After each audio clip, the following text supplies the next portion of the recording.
បាទបាច់ភ្លេង បាច់ភ្លេងទេបាទរាប់ជួបទាំងអស់គ្នាតោះ តោះ 1 2 2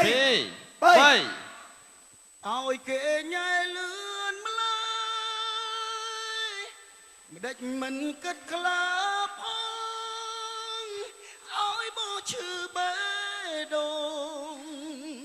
បេះដូងត្រូវខ្ទេចខ្ទមស្រឡាញ់គេលឿនម្ល៉េះធ្វើនេះដូចមិនសមគួរណាស់គិតអា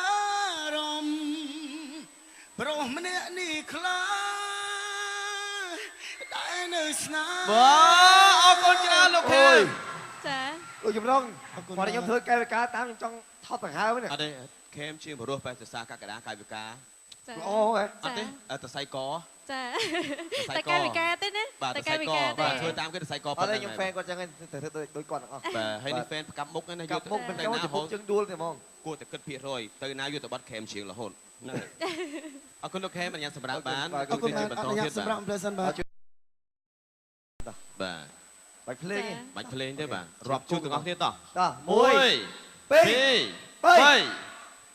ឲ្យគេញ៉ែលឿនម្ល៉េះមិនដេចមិនគិតខ្លាផងឲ្យបោះឈឺបេះធ្វើនេះដូចមិនស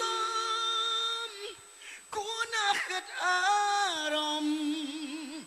ប្រុសម្នាក់នេះខ្លាដែលនៅស្នាម បាទអរគុណច្រើនលោកខេម ចា លោកចម្រុងគាត់ខ្ញុំធ្វើកាយវិការតាមខ្ញុំចង់ថប់ដង្ហើម បេះដូងត្រូវខ្ទេ